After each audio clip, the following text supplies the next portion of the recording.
હું તો આ ગુરુ પૂર્ણિમાને દિવસે એક જ વાક્ય કહેવું છે મારે. ઇન્દ્ર ભારતી બાપુ એક જ એવી વ્યક્તિ છે કે એના મંડપ ઉપર તિરંગો લહેરાતો હોય અને બીજી પૂજ્ય મોરારી બાપુની કથાના મંડપ ઉપર એક તિરંગો લહેરાતો હોય છે.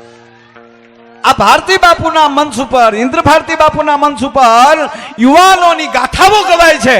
એટલે મારા ભારત વર્ષના યુવાનોને વિનંતી કરીને કહું છું કે 20 વર્ષનો યુવાન મોબાઈલમાં એન્ટ્રી પાડતો જાતો હોય અને ટ્રક સાથે અથડાઈ જાય, પણ જે જનેતાએ 20 વર્ષનો કર્યો એ જનેતાને તો કોક દી પૂછો ભલા માણા કે તે જન્મ દેતી વખતે દીકરાની પીઠ જોઈ છે અને મૃત્યુ વખતે 20 વર્ષના યોદ્ધાના, 20 વર્ષના યુવાનને લાશ જેથી જનેતાને જોવી પડે તેથી જનેતાને એમ કહેવાય કે કેટલી એને અંદર ગોળી થતી છે. મૃત્યુ તો આવશે જ એકવાર, પણ મૃત્યુ એવું બનાવી જાઓ કે આપણા ગયા પછી આ રાષ્ટ્ર આપણું એમ કહેવાય તિથિ ઉજવે, દેશ તિથિ ઉજવે. 22 વર્ષનો 20 વર્ષના યુવાન એક ન જેવી ભૂલમાં, ન જેવી એક ક્ષણ માટે જેને 22 વર્ષ જે જનેતાએ મોટા કરવામાં એને ભોગ આપ્યો છે, ભણાવવામાં ભોગ આપ્યો છે, એ એક 22 સેકન્ડની ભૂલની અંદર એના 22 વર્ષના યોગદાનને યુવાન એમ કહેવાય કે ઠોકર મારીને વયો જાય છે. આ પહેલી વાત છે યાર. જ્ઞાતિ વાતીના હવે વાડા મૂકો, હવે ભારતીય બનો. હું ભારતનું સંતાન છું. सारे जहां से अच्छा हिंदुस्तान हमारा. आ भारत वर्षना संतो जो गाथा लઈને નીકળ્યા હોય અને ભારતી બાપુનું એક નિવેદન મને ગમ્યું હતું કે અમે માળાય લઈએ કે સમય આવે તો ભાલાય લઈ શકે. ઈ આ ભારત વર્ષની ગાથા છે ભલા માને. પણ એને સાર્થક કરવા માટે શું કરવું પડશે કે એની સાથે જોડાવવું પડશે, એના વિચારો સાથે જોડાવવું પડશે. કેવલ વાદ વિવાદ નહીં, એક સંવાદ સાથે જોડાવવું પડશે કે મારી ઉર્જા હું ખોટે નહીં બગાડું. હા, મારે સમર્પિત થઈ જાવ, ગમે એમ કરીને ભરતી થઈ જાવ મિલિટરીમાં, ઈ ઉર્જા ન્યા બગાડો તમારી, અને ઈ તમારું એક લોહીનું ટીપું ભારત ભૂમિમાં પડશે ને તેથી ભારત ભૂમિ તમારી જેવા 100 યુવાનોને પાછો એમ કહેવાય જન્મ દેશે. રોડ ઉપર શું કામ ઢોળી નાખો છો? ટ્રકના ટાયર નીચે શું કામ એને બગાડી નાખો છો? અને ઈ મૃત્યુ હશે ને તેથી તમને હો તોપુની સલામો મળશે દોસ્ત તમારા મૃત્યુને. ઓલા તો ટાયરમાં આવી જાય શું કે અમે કહેતા હતા, પણ એ કેદુનું વાઇલ્ડ આઈમાં હાંકતું હતું. શું કામ તમારા મૃત્યુને વાઇલ્ડ આઈમાં ખપાવો છો? વાત એટલી જ છે દોસ્ત. આવા સંતો જ્યારે આવો પ્રયાસ કરતા, એટલું નહીં, આ તમામ કલાકારો આવે છે, બધે નથી આવી રીતે ભાઈ જાતા, તો મરી જાય. અમારે છોકરા છે ને ગાડીઓના હપ્તા આવે છો. આ તો ઘણા પાછા મોબાઈલમાં લખે કલાકારો શું કરે છે, પૈસા લે છે. ત્યાં કેદી દીધા દીકરા? હે, આવા લુખેશોને આ ધરતીની જરૂર નથી. સાંભળી લેજો,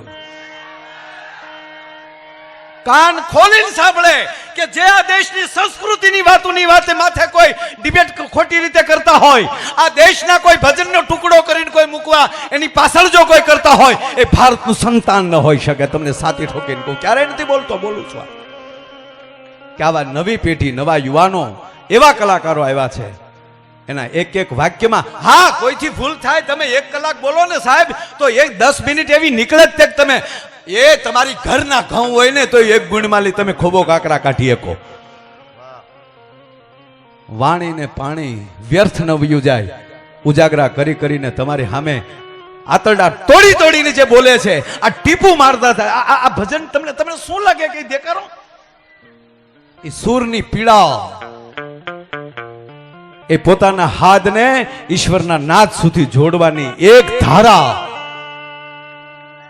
મેરણની 100 ધારી, એક ધારી નહીં, 100 ધારી, જેની ધાર અવિચળ રહે, જેની ધાર ન તૂટે, ઈ ભજનની ધાર છે.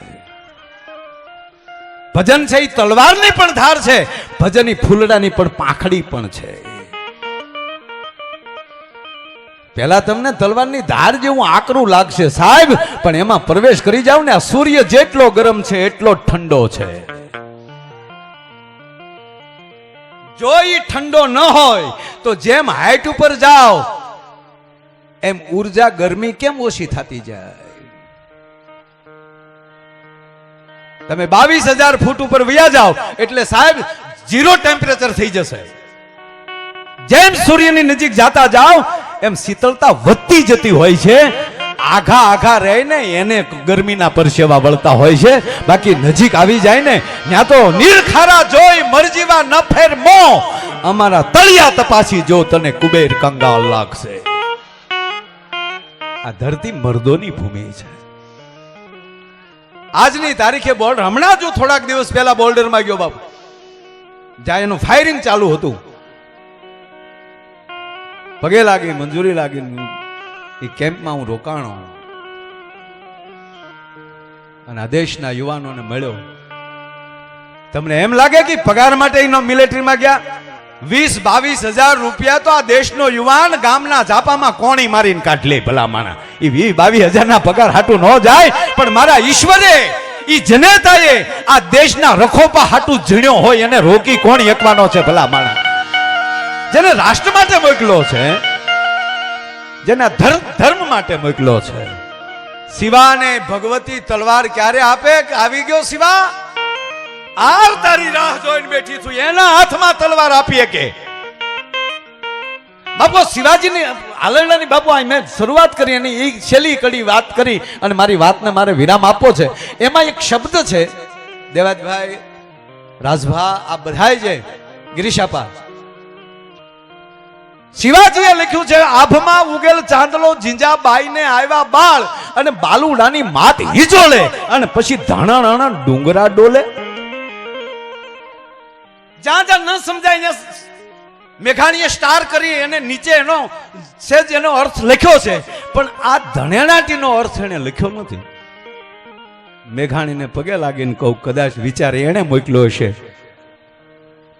કે ભાઈ શિવાજીનો જન્મ થાય તો ડુંગરા ધણેણે જો ડોલ્યા નથી, ધણેણાટી છૂટી છે.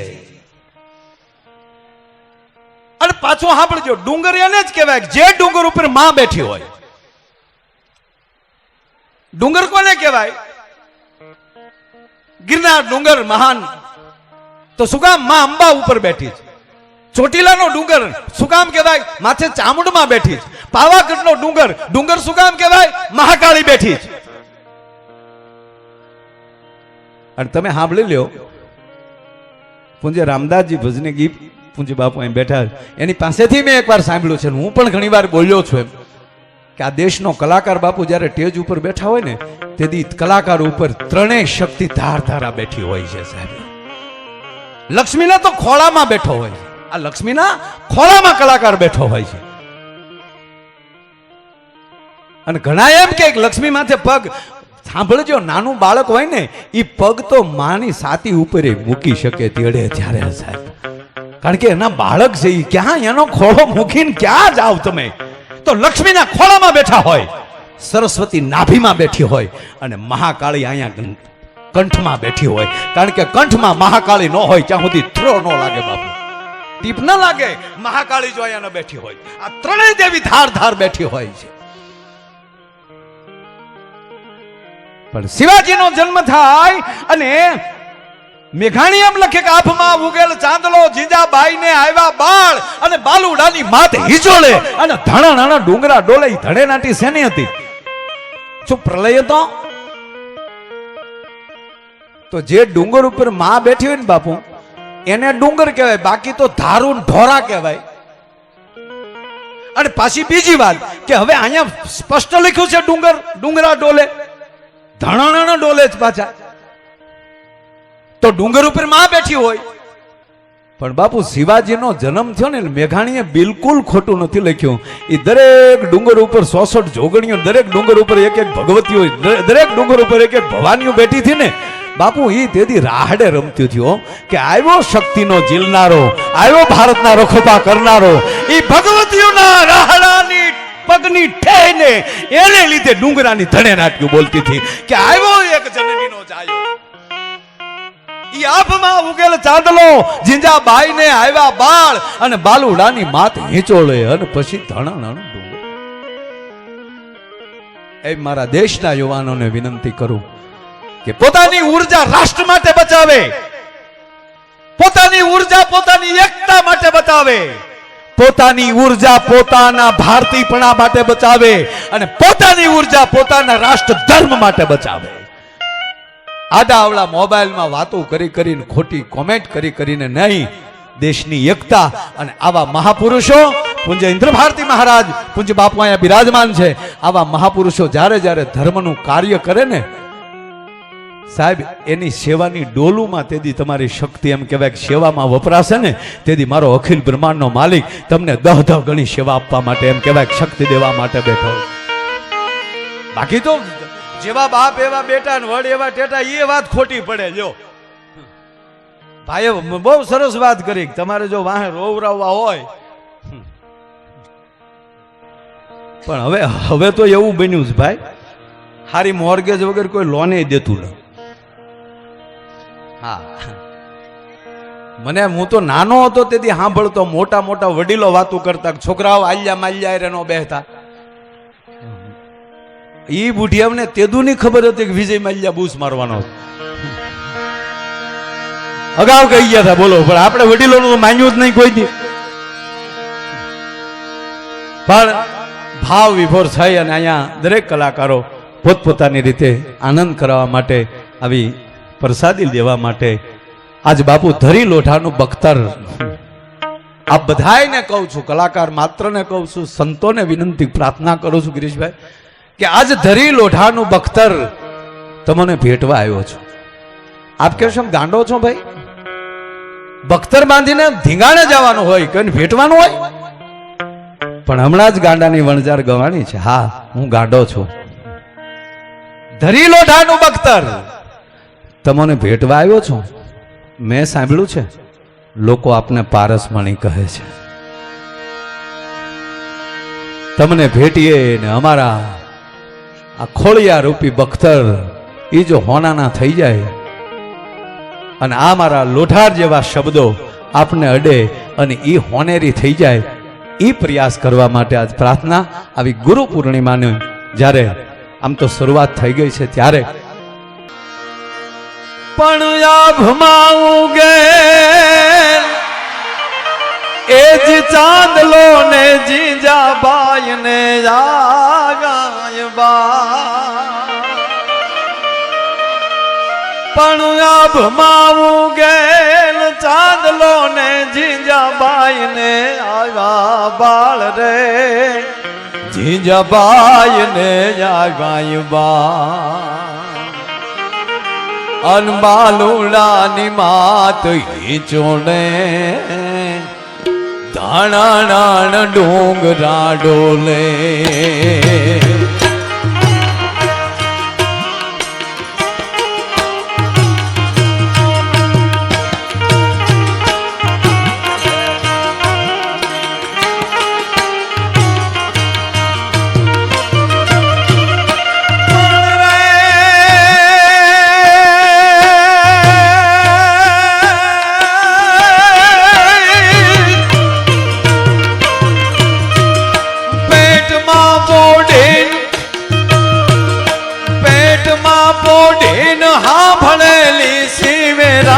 લક્ષ્મણની વાત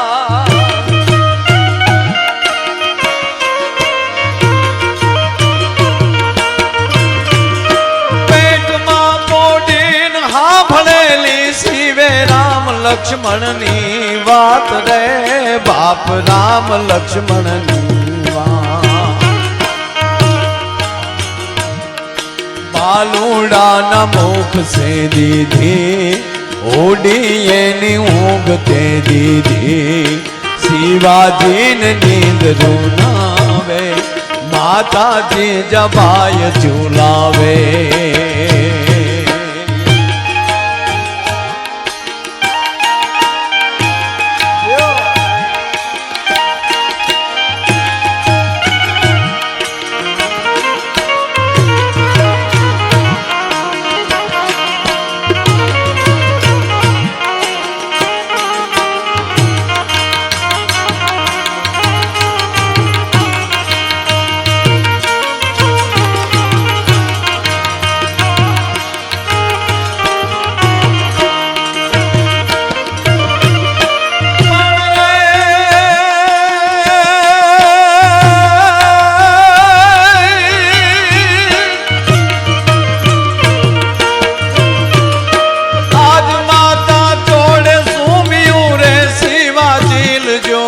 વળગા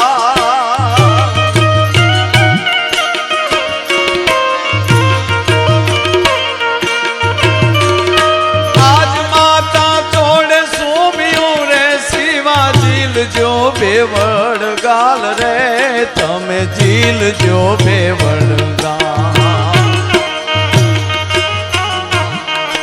કાલે તારા મોઢડા માથે આધાર તોપ મંડાશે શિવાજીને નીંદ રૂનાવે માતાજી જબાય ઝુલાવે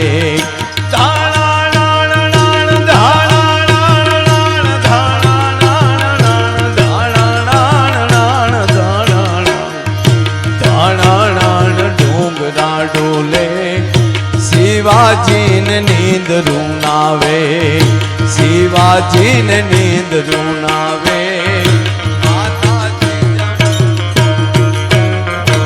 આભમાં ઉગેલ ચાંદલો જીજાબાઈને આવેલ બાળ અને બાલુડાની માત હિંચોળે અને ધણણ ડુંગરા ડોલે. આજના ગુરુ પૂર્ણિમાની પૂર્વ સંધ્યાએ ઘાટવડ ધામમાં પ્રાત સમરણીય પરમ પૂજ્ય સદગુરુ મહારાજ પ્રેમ ભારતીજી મહારાજની પ્રેમની ચરામાં ઇન્દ્ર ભારતીજી બાપુ જ્યારે આવો રૂડો ઉત્સવ ઉજવી રહ્યા હોય ત્યારે મારા શબ્દોની શરૂઆત કરતા પહેલા ઉપસ્થિત ઇન્દ્ર ભારતી બાપુના ચરણોમાં વંદન કરું છું. તમામ સંતોના ચરણોમાં અહીંથી વંદન કરું છું. તેમજ અમારા ગિરીશ આપાથી માંડીને જ્યાં મઢડા આઈ હોનબાઈમાં બિરાજે છે ત્યાંથી ગિરીશ આપા પણ અહીંયા પધાર્યા હોય. અમારા તમામ કલાકાર મિત્રો, ભુવાશ્રી, હમણાં જ જેણે એક સાથે 7 સંતવાણીના આરાધકો ગણપતિ વંદના સાથે કરી હોય એવો પણ આ સંતવાણીનો બાપુ પહેલો રેકોર્ડ છે કે એક સાથે 7 સપ્તઋષિ.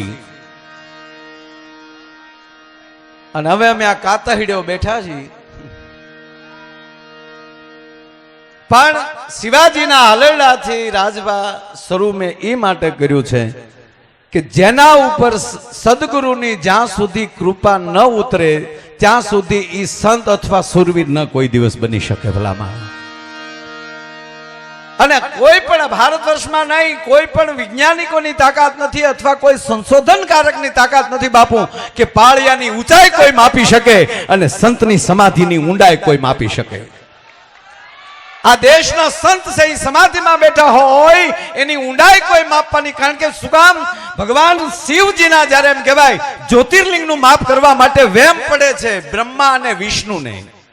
આપણે તો માનવ છીએ પણ બ્રહ્મા અને વિષ્ણુને એમ થાય કે આ મહેશના મહાદેવના શિવલિંગ અવડું જ, અને માપ લેવા માટે બ્રહ્માએ ઉપરનો ભાગ લીધો અને વિષ્ણુએ નીચેનો ભાગ લીધો. એમ કહેવાય કે વિષ્ણુ એમ કહેવાય કે વિષ્ણુ પોતે જતા હોય તો એ પાતાળનું માપ ન લઈ શક્યા કે લિંગ ક્યાં સુધી છે, અને બ્રહ્માજી આકાશમાં નીકળે છે તો આકાશમાં માપ ન નીકળ્યું.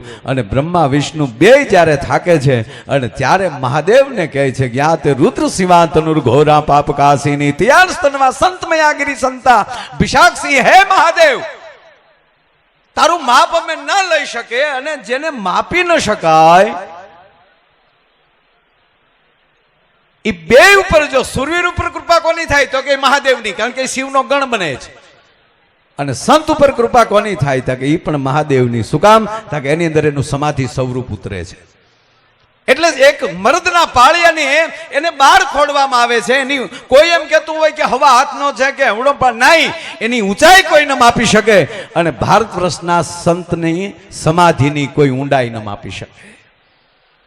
બાકી તો જેને હાવ ખેલ નાખવા જ છે એમ મારે વાત એ કરવી છે કે શિવાજી જેવા ને સમર્થ રામદાસજી જેવા સદગુરુ ન મળે તો ભારત વર્ષને શિવાજી જેવો મર્દ ન મળે. મહારાણા પ્રતાપને એમ કહેવાય ગયો કે એના સદગુરુ ન મળે, આચાર્ય રાઘવેન્દ્ર દાસ, તો આપણને મહારાણો પ્રતાપ ન મળે.